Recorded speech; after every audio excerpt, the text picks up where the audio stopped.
आप सबका स्वागत है। आज हम हिंदी की पुस्तक रिमझिम भाग 5 की पाठ डाकिये की कहानी कंवर सिंह की ज़ुबानी पढ़ेंगे। तो चलिए आगे बढ़ते हैं। यह एक साक्षात्कार है। बच्चों, साक्षात्कार का अर्थ होता है दो लोग आपस में बैठकर एक दूसरे के विषय में बात करते हैं और साक्षात्कार करते हैं। जैसे यहाँ पे डाकिया कंवर सिंह से प्रतिभा शर्मा जी उनके विषय में पूछ रही हैं। इसे हम साक्षात्कार कहेंगे, इसे हम भेंट वार्ता भी कहते हैं। तो पाठ डाकिये की कहानी कंवर सिंह की ज़ुबानी। यह शिमला का पोस्ट ऑफिस है, माल रोड का, जहाँ पे डाकिया कंवर सिंह काम करते हैं। अब इस पाठ में अलग से कोई शब्दार्थ या अभ्यास कार्य नहीं दिया गया है, इसलिए मैंने खुद इसमें कठिन शब्दों के अर्थ छांटे, उनका वाक्य प्रयोग किया है सचित्र, और कुछ प्रश्न भी आपके लिए बनाए। तो चलिए उसे देखते हैं। सबसे पहले यह पाठ का अंश है, इसे हम पढ़ेंगे। पढ़ने के बाद हम इसमें प्रश्न उत्तर देखेंगे। शिमला की माल रोड पर जनरल पोस्ट ऑफिस है। उसी पोस्ट ऑफिस के एक कमरे में डाक छाँटने का काम चल रहा है। सुबह के 11:30 बजे हैं। खिड़की से गुनगुनी धूप छनकर आ रही है। इस धूप का मज़ा लेते हुए 2 पैकर और 3 महिला डाकिया फटाफट डाक छाँटने का काम कर रहे हैं। वहीं पर मैंने सरकार से पुरस्कार पाने वाले डाकिया कंवर सिंह जी से बात की। यही बातचीत आगे दी जा रही है। मैंने मतलब प्रतिभा शर्मा जी। आपका शुभ नाम? मेरा नाम कंवर सिंह है।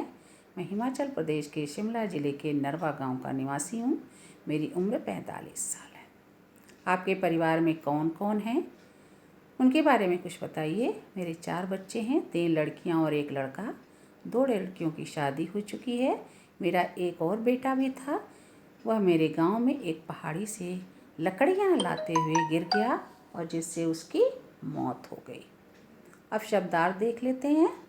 गुनगुनी धूप। गुनगुनी धूप का अर्थ होता है बच्चे, जाड़े में सुबह की धूप को हम गुनगुनी धूप कहते हैं, या पहाड़ी क्षेत्रों में जो धूप निकलती सुबह की उसको भी कहते हैं। जाड़े में गुनगुनी धूप में बैठना अच्छा लगता है। या आप सूर्योदय का चित्र भी देख रहे हैं। पुरस्कार, इनाम, इस शब्द से तो आप लोग बहुत ज़्यादा परिचित हैं। ये देखिए, भारत रत्न, भारत का सबसे बड़ा पुरस्कार। बच्चे विद्यालय में पुरस्कार पाकर बहुत खुश होते हैं। सही बात है। अब प्रश्न है, साक्षात्कार देने वाले डाकिये का क्या नाम है? साक्षात्कार देने वाले डाकिये का नाम कंवर सिंह आया है।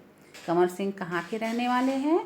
कंवर सिंह हिमाचल प्रदेश के शिमला जिले के नरवा गांव के निवासी हैं। कंवर सिंह की उम्र कितनी है? कंवर सिंह की उम्र 45 साल है। उनके परिवार में कौन कौन हैं? उनके पास 4 बच्चे हैं, 3 लड़कियां और 1 लड़का। अब देखिए, यह भारत का मानचित्र है। इसमें अगर आप देखें तो आपको हिमाचल प्रदेश मैंने दिखाया है, रेखांकित किया है। यह हिमाचल प्रदेश है। और उसके बाद हमने नरवा गांव के बारे में कुछ बताया है। नरवा हिमाचल प्रदेश में शिमला ज़िले में एक तहसील है। यह शिमला से लगभग 126 किलोमीटर दूर है। यहाँ एक छोटी नदी है जो कि शाल्वी के नाम से जानी जाती है। यह बड़ी संख्या में छोटे गांवों से घिरा हुआ है, इसीलिए यह शिक्षा और बाजार के मामले में सभी निकटवर्ती गांवों के लिए केंद्र के रूप में कार्य करता है। यह नरवा गांव का मानचित्र है, आप देख रहे होंगे। यह शिमला में है, नरवा गांव का मानचित्र। और ये नरवा गांव का एक चित्र है। देखिए, पहाड़ियों से घिरा हुआ कितना खूबसूरत गाँव है। अब आगे हम इस पाठ को पढ़ते हैं। आपके बेटे के साथ जो हुआ उसका हमें दुख है। आपके इलाके में इस तरह की घटनाएं क्या अक्सर होती हैं? अक्सर मतलब प्रायः, गाहे बगाहे होती रहती हैं। जी, ऐसी घटनाओं का होना असाधारण नहीं है। यहाँ हर साल कृषि ढलानों या ढाकों के पास ढाकों से घास काटते हुए कई औरतें गिरकर मर जाती हैं, और फिर भी यहाँ ऐसे ही रास्तों से चलना पड़ता है क्योंकि दूसरे कोई रास्ते होते ही नहीं। हमारे गांव में अभी तक बस नहीं पहुंच पाती है। हिमाचल में हजारों ऐसे गांव हैं जहाँ पैदल चलकर ही पहुँच सकते हैं। फिर आपके बच्चे पढ़ने कैसे जाते होंगे? मेरे बच्चे गांव के स्कूल में पढ़ने जाते हैं। स्कूल लगभग 5 किलोमीटर दूर है।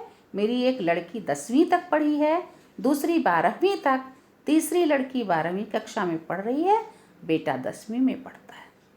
अब आगे का शब्द देखिए, असाधारण। असाधारण का मतलब होता है जो साधारण ना हो, विशेष, खास। आप यहाँ एक वीर सेनानी महाराणा प्रताप जी का चित्र देख रहे हैं। वे असाधारण वीर थे, तो यहाँ पे है महाराणा प्रताप की वीरता असाधारण थी। ढलान, वह जगह जो बराबर नीची होती चली गई हो। ऐसा पर्वतीय क्षेत्रों में होता है। पहाड़ों पर ढलान बहुत खतरनाक होते हैं। अब देखिए, इनसे अगला प्रश्न किया गया, आप जहाँ काम करते हैं वहाँ आपके अलावा और कौन कौन है? क्या आपको डाकिया ही कहकर बुलाते हैं? पहले मैं भारतीय डाक सेवा में ग्रामीण डाक सेवक था। अब मैं पैकर बन गया हूँ, पर हूँ वही नीली वर्दी वाला डाक सेवक। डाक सेवक को करना क्या क्या होता है? मुझे बहुत कुछ करना होता है। चिट्ठियाँ, रजिस्ट्री पत्र, पार्सल, बिल, बूढ़े लोगों की पेंशन आदि छोड़ने गांव-गांव जाता हूँ। क्या यह सब अभी भी करना पड़ता है? क्योंकि अब तो सूचना और संदेश देने के बहुत से नए तरीके आ गए हैं। शहरों में भले ही आज संदेश देने के कई साधन आ गए हैं, जैसे फ़ोन, मोबाइल, ईमेल वगैरह, लेकिन गाँव में तो आज भी संदेश पहुँचाने का सबसे बड़ा जरिया डाक ही है। जरिया मतलब साधन, तरीका। इसीलिए गाँव में लोग डाकिए का बड़ा आदर और सम्मान करते हैं। अपनी चिट्ठी आदि पाने के लिए डाकिए का इंतज़ार करते हैं। अब देखिए, यहाँ शब्द का आया है एक शब्द, सम्मान। सम्मान मतलब इज्जत। हमें अपने बड़ों का सम्मान करना चाहिए। इंतज़ार मतलब राह देखना। रक्षाबंधन पर बहनें अपने भाइयों का इंतज़ार करती हैं। अरे भाई भी अपने बहनों का इंतज़ार करते हैं, ये भी सही है। हमने सुना है कि हमारी डाक सेवा दुनिया की सबसे बड़ी डाक सेवा है। यह भला कैसे? सुना तो आपने बिल्कुल ठीक है। हमारे देश की डाक सेवा आज भी दुनिया की सबसे बड़ी डाक सेवा है और सबसे सस्ती भी। केवल 5 रुपए में देश के किसी भी कोने में हम चिट्ठी भेज सकते हैं। पोस्ट कार्ड तो केवल 50 पैसे का ही है, यानी 50 पैसे में भी हम देश के हर कोने में अपना संदेश भेज सकते हैं।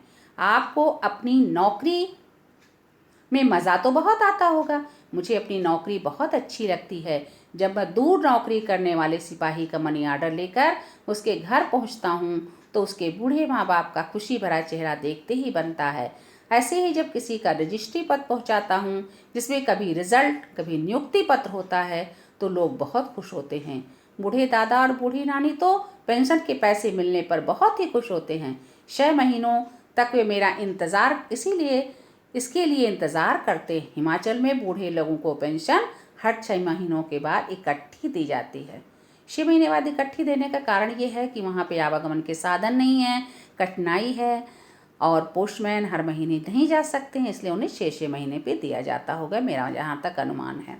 पेंशन किसे कहते हैं? सरकारी नौकरी पूरी करने के बाद प्रति महीना दिया जाने वाला वेतन। इसके अतिरिक्त वृद्ध, स्त्री, पुरुषों, बेसहारा लोगों को भी सरकारों द्वारा पेंशन दी जाती है। अब देखिए, विश्व में सबसे सस्ती डाक सेवा किस देश की है? विश्व में सबसे सस्ती डाक सेवा हमारे देश की है। यहाँ हम 50 पैसे के पोस्ट कार्ड से भी संदेश भेज सकते हैं।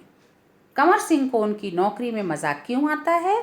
जब कंवर सिंह गांव में लोगों की चिट्ठी लेकर जाते हैं, तो उनके साथ नौकरी का नियुक्ति पत्र, मनी आर्डर आदि भी लोगों को देते हैं, तो उनकी खुशी देखकर इन्हें भी खुशी मिलती है। इसीलिए कंवर सिंह को अपनी नौकरी में मज़ा आता है। क्या आप शुरू से इसी डाकघर में काम कर रहे हैं? शुरू से तो मैं लाहौल स्पीति जिले के किब्बर गांव में 3 साल तक नौकरी की है। यह हिमाचल का सबसे ऊंचा गांव है। इसके बाद 5 साल तक इसी जिले के काजा में और 5 साल तक किन्नौर जिले में नौकरी की है। इस वक्त इन गाँव में टेलीफोन नहीं थे, बसें भी सिर्फ मुख्यालयों तक ही जाती थी। अभी भी कई ऐसे गांव हैं जहां ना तो बस जाती है और ना ही टेलीफोन।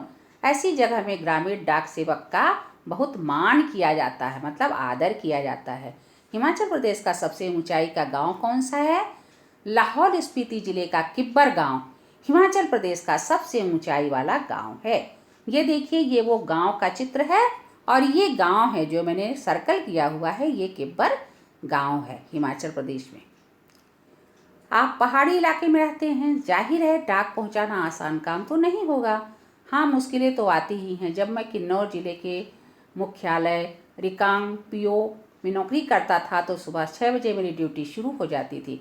मैं 6 बजे सुबह शिमला जाने वाली बस में डाक का बोरा रखता था और रात को 8 बजे शिमला से आने वाली बस से डाक का बोरा उतारता था।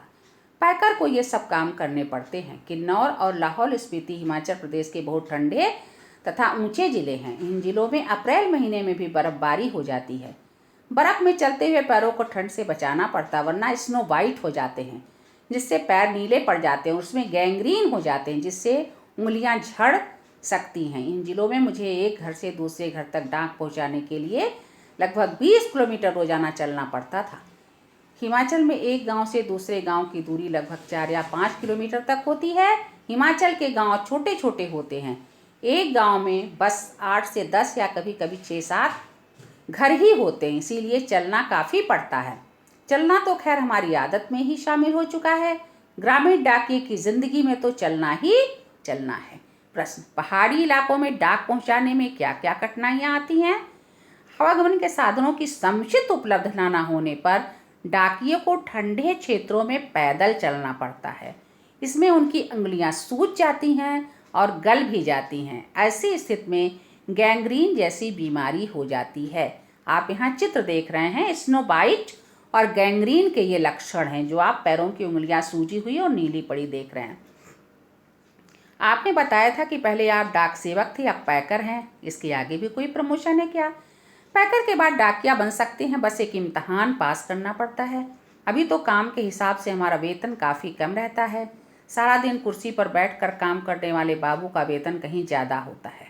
पैकर का वेतन बाबू के जितना ही हो जाता है। अब तो डाकिये की नौकरी में भी लगना बहुत मुश्किल है। डाकघर में कितने प्रमोशन के बाद ग्रामीण डाक सेवक डाकिया बनता है?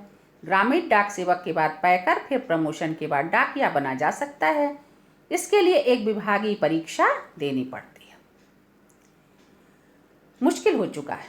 हम में से कितने डाकिये रिटायर हो चुके हैं, उनकी जगह नए डाकियों को नहीं रखा जा रहा है। इससे पुराने डाकियों पर काम का बोझ दिन प्रतिदिन बढ़ता ही जा रहा है। ना जाने आगे वाला समय कैसा होगा। काम के दौरान कभी कोई बहुत खास बात हुई हो? एक घटना आपको सुनाता हूँ। मेरा तबादला शिमला के जनरल पोस्ट ऑफिस में हो गया था। वहाँ मुझे रात के समय रेस्ट हाउस और पोस्ट ऑफिस की चौकीदारी का काम दिया गया। यह 1998 की बात है। 29 जनवरी को रात लगभग 10:30 बजे का समय था। बाहर से किसी ने पोस्ट ऑफिस का दरवाज़ा खटखटाया। मैंने पूछा, कौन है?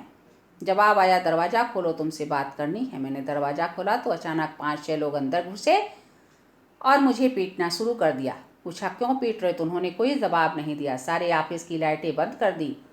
इससे पहले कि मैं कुछ समझ पाता, मेरे सिर पर किसी भारी चीज़ को कई बार मारा, जिससे मेरा सिर फट गया। मैं लगातार चिल्लाता रहा। उसके बाद मैं बेहोश हो गया और मुझे कुछ भी पता ना चला। अगले दिन जब मुझे होश आया तो मैं शिमला के इंदिरा गांधी मेडिकल कॉलेज के अस्पताल में दाखिल था। सिर में भयंकर दर्द हो रहा था। उन दिनों मेरा 17 साल का बेटा मेरे साथ ही रहता था। उसी से पता चला कि मेरे चिल्लाने की आवाज़ सुनकर लड़का और ऑफिस के लोग जो नज़दीक ही रहते थे, दरवाजे के शीशे तोड़कर और आए और मुझे अस्पताल पहुंचाया। मेरे सिर पर कई टाँके लगे थे, जिसकी वजह से आज भी मेरी एक आंख से दिखाई नहीं देता। सरकार ने मुझे जान पर खेलकर डाक की चीज़ें बचाने के लिए बेस्ट पोस्टमैन का इनाम दिया। यह इनाम 2004 में मिला। इस इनाम में 500 रुपये और प्रशस्ति पत्र दिया जाता है। मैं और मेरा परिवार बहुत खुश हुए।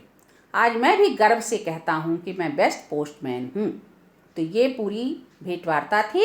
अब प्रश्न है कि कंवर सिंह को बेस्ट पोस्टमैन का पुरस्कार कब और क्यों मिला?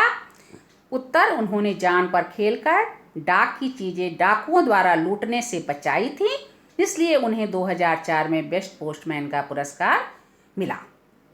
उस समय इस पुरस्कार के अंतर्गत 500 रुपये और प्रशस्ति पत्र दिया जाता था। तो ये आपका पूरा पाठ था, भेंट वार्ता थी और इससे संबंधित कुछ प्रश्न थे जो मैंने खुद बनाए थे और आप लोगों को समझने के लिए। आशा है आप इसे समझ गए होंगे। अब ये पाठ समाप्त होता है। आप मेरा वीडियो लगातार देखते रहिए और मुझे बताएं कि आपको और क्या देखना है। बहुत बहुत धन्यवाद।